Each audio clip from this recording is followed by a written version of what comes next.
અમદાવાદ શહેરની નૂતન નાગરિક સહકારી બેંક વિવાદમાં આવી છે। બેંકના ચેરમેન સામે મળતિયા સાથે મળી કૌભાંડ આચર્યાનો આક્ષેપ છે। બેંકના ચેરમેને મળતિયા લીણદારને ધિરાણ કર્યાના આક્ષેપ છે। કર્મચારીએ સવાલ ઉઠાવતા નોકરીમાંથી બરતરફ પણ કરાયા તેવો પણ આક્ષેપ લાગ્યો।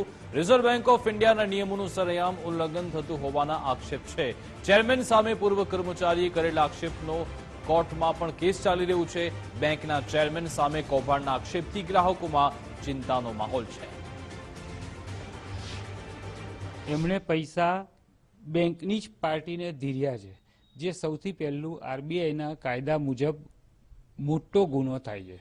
અને એવી વ્યક્તિ ડાયરેક્ટરશીપ તરીકે કે ચેરમેનશીપ તરીકે રહેવા માટે કાયદેસરના એલાઉડ જ નથી।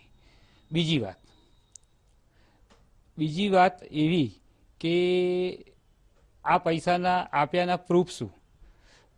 તો આ પૈસા એમણે આપ્યા છે। ધારો કે બેંકની એક પાર્ટી છે, બે પાર્ટી, મારી પાસે જે પ્રૂફ છે એની વાત કરીએ તો શ્રીનાથ ટ્રાવેલ્સ અને જલારામ ટ્રાવેલ્સ નામની બે પાર્ટી છે। એ બે પાર્ટીઓને બેંકે લોન આપતી હતી। એમને બંનેને સીસીએ એકાઉન્ટ હતા અને એમની ટ્રાવેલ્સની કંપની હતી, રેગ્યુલર ચાલતી હતી બેંકની અંદર। 2010થી ખાતા ચાલતા હતા, 2014 સુધી બધું બરાબર ચાલ્યું છે। ત્યારબાદ પાર્ટીને ધનાભાઈએ પોતે પણ બે એકાઉન્ટમાં, સીસી એકાઉન્ટની અંદર પર્સનલ ખાતામાંથી પર્સનલ ચેકથી પૈસા આપ્યા છે। ના, જે ધિરાણની બાબત છે એ એકલા ચેરમેનનું ડિસિઝન નથી હોતું, એ સંપૂર્ણ બોર્ડનું અને એક બેન્કિંગ પ્રક્રિયાને આધારે હોય છે। એટલે એમાં કોઈ એક વ્યક્તિનું એવું ચાલી ના શકે કે આમને આપો કે ના આપો।